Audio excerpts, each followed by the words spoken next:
ഏത് mood? Onam mood എന്ന് പറ. ഓണം മൂഡ്. കഴിഞ്ഞ ക്രിസ്മസ് ആവാറായപ്പോഴാണ് ഈ ഒരു വീഡിയോ ഇടുന്നത് എന്ന് എനിക്കറിയാം. എന്നാലും ഞങ്ങളുടെ ഒരു ചിന്ന ഓണം സെലിബ്രേഷൻ.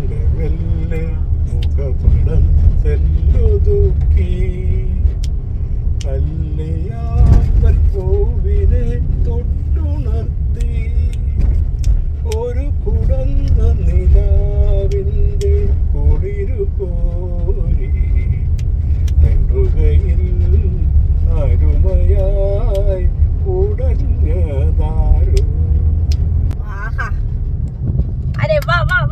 കടക്കണ്ണിൽ മഷി മിന്നും മുറപ്പെണ്ണിൻ കവിളത്ത് കുറുമ്പിന്റെ കുളിരും സമ്മാനം.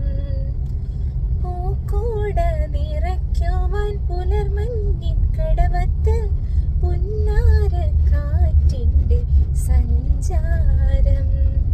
പൂവിളി പൂവിളി പൊന്നോണമായി നീ വരൂ പൊന്നോണത്തുമ്പി. ബേസിക്കലി ഓണവും നബിദിനവും ഒരു ദിവസമായിരുന്നു. ആ രണ്ട് പേരുടെ കൈകൾ കണ്ടോ എന്നാ ഒത്തൊരുമൈ അല്ലേ? അപ്പോൾ ഞങ്ങൾ ഇത്തവണ ഓണമല്ല നബിദിനം ആഘോഷിക്കാമെന്ന് വിചാരിച്ചു. ബിക്കോസ് ഞങ്ങൾക്ക് ഇത്തവണ എന്തായാലും ഓണം ഇല്ലായിരുന്നു. കാരണം അമ്മയുടെ അമ്മ മരിച്ചത് റീസെൻ്റ്ലിയാണ്. അപ്പോൾ ഒരു കൊല്ലം വരെ നമ്മൾ ഓണം സെലിബ്രേറ്റ് ചെയ്യുന്നില്ല. അപ്പോൾ ഇവർ രണ്ട് ഭാര്യമാരും കൂടി ഭർത്താക്കന്മാരുടെ കൈകൾ ഒടിഞ്ഞതും മുറിഞ്ഞതുമായിട്ടുള്ള കഥകളൊക്കെ പറഞ്ഞുകൊണ്ടിരിക്കുകയാണ് കേട്ടോ. മീനവിയൽ ഇവിടെ നബിദിനത്തിൻ്റെ സ്പെഷ്യൽ തേങ്ങാച്ചോറും ബീഫ് കറിയും പരിപ്പ് കറിയും അച്ചാറും ഒക്കെ റെഡിയായിരുന്നു. അപ്പോൾ പള്ളിയിൽ നിന്ന് കിട്ടുന്ന തേങ്ങാച്ചോറുണ്ടല്ലോ, അതും ബീഫ് കറിയൊക്കെയാണ് ഈ മേശപ്പുറത്ത് ഇങ്ങനെ ഇരിക്കുന്നത് കേട്ടോ. പിന്നെ ഓണത്തിൻ്റെ ഭാഗമായതുകൊണ്ട് നമ്മൾ ചെറുതായിട്ടൊരു പായസം കൂടെ വാങ്ങിച്ചുകൊണ്ടാണ് അങ്ങോട്ട് പോയത്. അതിനുശേഷം അവിടെ അച്ഛനും അമ്മയും സൈനാൻ്റിയും എൻ്റെ അമ്മയും പിന്നെ ഞാനും ഇവളും ഒക്കെ ഇരുന്ന് നമ്മൾ കഥകളൊക്കെ പറഞ്ഞ് അവളെ ഞാൻ സാരിയൊക്കെ കൊടുക്കാൻ പഠിപ്പിച്ചതിന് ശേഷം രാത്രിയായപ്പോൾ ഞങ്ങൾ ഫാമിലിയായിട്ട് ഹൃദയപൂർവ്വം കാണാൻ പോയി. സത്യത്തിൽ ഞാൻ ഈ സിനിമ രണ്ടാമത്തെ വട്ടമാണ് കാണുന്നത്. ഈ തിയേറ്ററിൽ പോപ്കോൺ അല്ല, മറിച്ച് ഓണം പ്രമാണിച്ച് തിയേറ്ററിലേക്ക്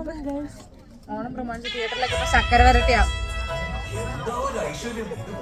ആക്ച്വലി പായസത്തിൻ്റെ കൂടെ ഞങ്ങൾ വാങ്ങിച്ചു പോയ ചിപ്സും ചക്രവർത്തിയും ആയിരുന്നു അത്. അതായത് തിയേറ്ററിൽ നിന്ന് കിട്ടിയതല്ല. അപ്പോൾ ഇത്രയും ഒത്തൊരുമയുള്ള എൻ്റെ അച്ഛൻ്റെ കൂട്ടുകാരൻ്റെ കുടുംബത്തോടൊപ്പമായിരുന്നു ഞങ്ങളുടെ ഇത്തവണത്തെ ഓണവും നബിദിനവും.